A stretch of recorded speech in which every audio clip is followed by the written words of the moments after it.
Donc pour gagner du temps, je ne vais citer que quelques versets. Dans 1 Jean chapitre 4, verset 17, il est écrit « C'est en cela que l'amour est parfait en nous, de sorte que nous aurons de l'assurance le jour du jugement. Parce que nous sommes dans ce monde tel que lui, en parlant de Jésus, il est. Il n'est pas question ici du monde à venir ou du jour doux et heureux où nous arriverons au ciel, mais de ce monde dans lequel nous sommes. Maintenant, si vous vous regardez dans un miroir et que vous essayez de trouver la perfection, si vous essayez de voir que vous êtes parfait, que vous êtes exactement comme Jésus est dans votre corps physique, vous ne le verrez pas parce que la Bible dit, en 1 Corinthiens chapitre 15, qu'il faut que ce corps corruptible revête l'incorruptibilité et que ce corps mortel revête l'immortalité. Un jour, nous allons déposer ce corps pour recevoir un corps glorifié. Ce corps que vous voyez n'est pas comme Jésus. Et en ce qui concerne mon âme, mon intelligence et la partie émotionnelle de mon être, elles ne sont pas comme Jésus non plus. Nous avons une promesse selon laquelle ce sera le cas.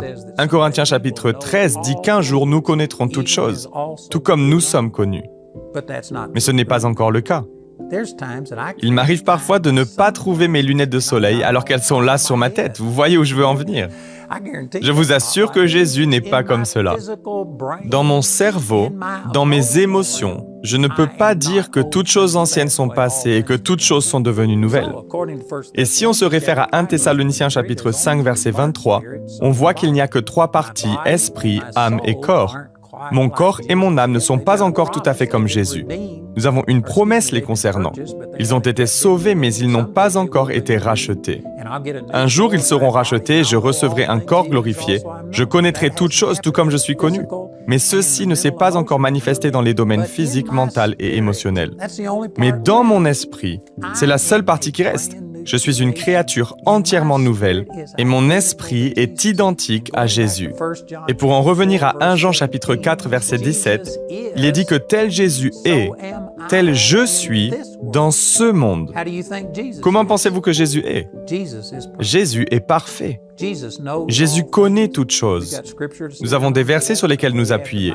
Nous avons la pensée de Christ, 1 Corinthiens chapitre 2, verset 16. Nous avons une onction de celui qui est saint. Et nous connaissons toutes choses, 1 Jean chapitre 2, verset 20.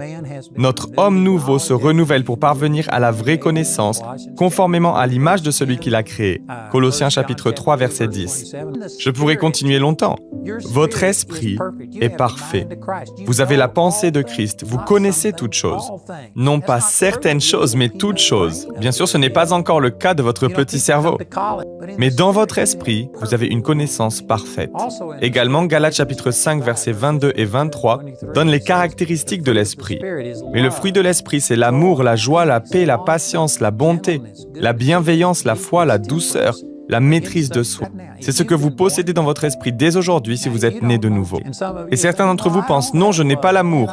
Je me sens plutôt rejeté. » Il se peut que vous ressentiez un certain rejet de la part d'autres personnes et si vous vous focalisez sur cela, si vous vous attardez sur le rejet, eh bien vous pouvez vous sentir rejeté, blessé, amer, avoir du ressentiment envers autrui et décider de ne pas pardonner, etc.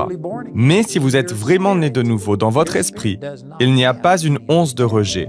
Tout ce qu'il ressent, c'est l'amour, la joie, la paix, la patience, la bonté, la bienveillance, la foi, la douceur, la maîtrise de soi. Voilà ce qu'il y a dans votre esprit. Donc si vous vous présentez devant Dieu et dites « Seigneur, je suis tellement blessé, telle personne m'a rejeté », il est facile de résoudre votre problème parce que dans l'esprit, vous n'avez pas ce rejet. Tout ce que vous avez, c'est l'amour, la joie, la paix, etc. Le problème est résolu lorsque vous admettez que vous opérez dans la chair et décidez de vous concentrer sur les réalités spirituelles. J'ai déjà cité Romains chapitre 8 qui dit que si vous êtes dans la chair, vous ne pouvez pas plaire à Dieu. Vous ne pouvez entretenir une relation avec Dieu de chair à esprit. Il faut le faire d'esprit à esprit. Lorsque vous vous présentez devant le Seigneur, au lieu de parler de votre chair, de votre partie physique naturelle, de ce que vous ressentez, de toutes vos blessures et douleurs, vous devriez plutôt l'approcher dans l'esprit. Lorsque vous dites « Oh mon Dieu, je suis tellement désolé, je suis si impie, je suis un tel échec, Seigneur, j'ai encore péché », il vous faut réaliser qu'avoir une telle attitude, c'est approcher Dieu selon la chair.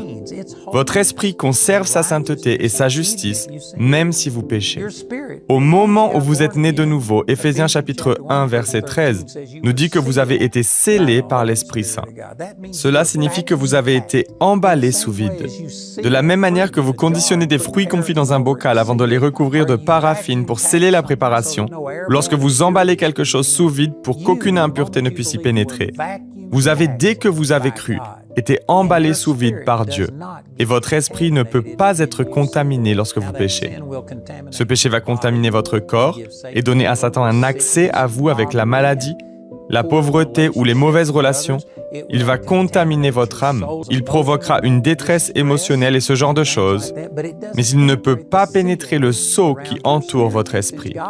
Et puisque Dieu est un esprit et vous devez l'adorer en esprit et en vérité, alors même lorsque vous avez commis des erreurs, Dieu regarde à votre esprit. Et même englué dans vos péchés, vous pouvez dire « Père, je te remercie, car j'ai été pardonné de tout péché, passé, présent et même futur. Merci car tu me vois juste et saint, non pas dans ma chair, mais dans mon esprit, car Jésus m'a donné sa justice et sa sainteté. Jésus est devenu pour moi sagesse, justice, sanctification et rédemption. 1 Corinthiens chapitre 1, verset 30.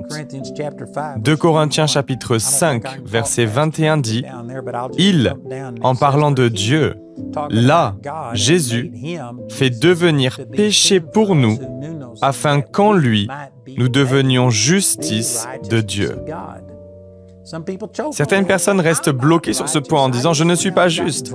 J'étais saoul hier soir. Je viens de m'énerver, j'ai fait telle erreur. C'est certain, je ne suis pas juste. » Effectivement, votre corps physique n'est peut-être pas juste. Vous ne menez peut-être pas une vie juste, mais dans votre esprit, si vous êtes vraiment né de nouveau, vous avez été créé dans la justice et la véritable sainteté. Éphésiens chapitre 4, verset 24. Puis votre esprit a immédiatement été emballé sous vide, scellé, et il ne sera jamais contaminé par votre péché et votre indignité. Et puisque Dieu est un esprit et qu'il vous regarde dans l'esprit, et que vous vous approchez de lui dans l'esprit, alors vous pouvez vous présenter devant le Seigneur même lorsque vous avez péché, même au moment où vous êtes dans le besoin. Vous pouvez vous approcher du trône de la grâce. Hébreux chapitre 4, verset 16. Approchons-nous donc avec assurance du trône de la grâce, afin d'obtenir compassion et de trouver grâce pour être secourus au moment opportun. Nous n'avons pas besoin d'être secourus lorsque tout va bien et lorsqu'on a tout bien fait. Vous pouvez vous approcher de Dieu par l'Esprit. Et lorsque j'ai pris conscience de ces choses que je partage, ma vie a changé. Mon corps physique n'est pas parfait. Je ne vois pas la perfection dans mon corps. Et si j'analysais mes émotions, je vous assure qu'il y a des moments où mes pensées ne sont pas justes envers les gens. Parfois, je n'ai pas la bonne réaction et ce genre de choses. Mais j'ai appris que peu importe l'apparence de mon corps, peu importe ce que je ressens, peu importe ce que mon âme ressent, dans mon esprit, je suis aussi parfait que Jésus, parce que c'est son esprit qu'il m'a donné. Galates chapitre 4, il me semble que c'est au verset 6, Dieu a envoyé dans votre cœur l'esprit de son Fils, qui crie « Abba, Père ». Et Romains chapitre 8, verset 9 dit « Si quelqu'un n'a pas l'esprit de Christ, il ne lui appartient pas. » Si quelqu'un dit « Oh, je ne pourrai jamais dire cela, je ne peux pas dire que je suis juste, je ne peux pas dire que je suis aussi parfait que Jésus l'est. Je ne dirai jamais que j'ai l'Esprit de Christ en moi. » Alors selon Romains 8, 9, vous ne lui appartenez pas non plus. Lorsque vous naissez de nouveau, Dieu vous donne son esprit. Vous êtes aussi sauvés à ce moment précis que vous ne le serez jamais dans l'éternité. Votre esprit est aussi parfait et complet que l'est Jésus. Tel Jésus est, tel vous êtes dans ce monde. Cela n'est pas vrai de votre corps, ce n'est pas vrai de votre intelligence et de vos émotions, mais cela est vrai de votre esprit, et cet esprit ne fluctue pas. Il est scellé de sorte que cette perfection, cette sainteté qui vous a été donnée à la nouvelle naissance, vous la conservez même lorsque vous péchez. Et grâce à cela, vous pouvez vous approcher avec assurance devant le trône de la grâce, même lorsque vous n'êtes pas la personne que vous êtes censé être. Même lorsque vous avez des émotions négatives. Mais au lieu d'approcher Dieu dans la chair et de dire « Oh Seigneur, je suis si mauvais. Oh mon Dieu, je suis si blablabla. » Au lieu de parler de qui vous êtes dans votre chair, de vos actions et de vos émotions, approchez-vous de Dieu en esprit et en vérité. Venez devant lui et dites « Père, merci car par Jésus, je suis la justice de Dieu. » Évidemment, je n'encourage pas le péché. Si vous avez vraiment compris et si vous avez une réelle relation avec Dieu, il est écrit en 1 Jean chapitre 3, verset 3, « Toute personne qui possède cette espérance en lui se purifie comme lui-même est pur. » Toute personne qui prendrait ce que je dis pour dire « Eh bien, c'est formidable !»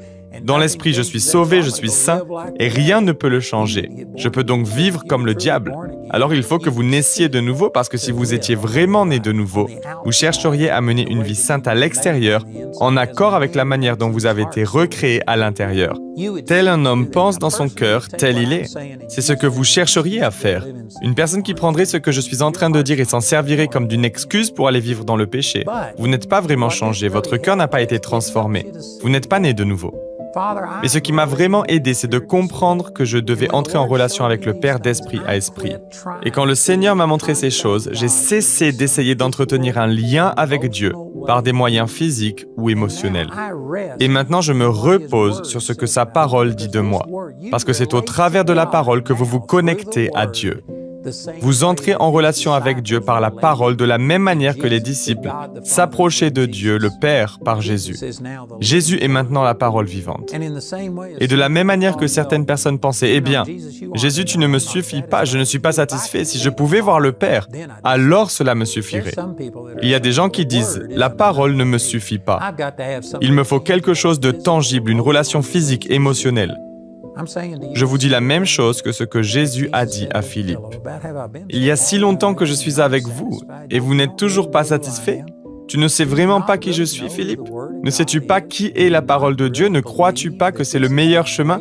Qu'il y a une plus grande bénédiction pour ceux qui croient simplement la parole que pour ceux qui peuvent la toucher, la sentir et interagir avec d'une manière physique? Jésus vous suffit-il? Êtes-vous satisfait de la parole? Êtes-vous satisfait de votre relation d'esprit à esprit avec Jésus? Ou essayez-vous d'une manière ou d'une autre de connecter votre chair à l'esprit?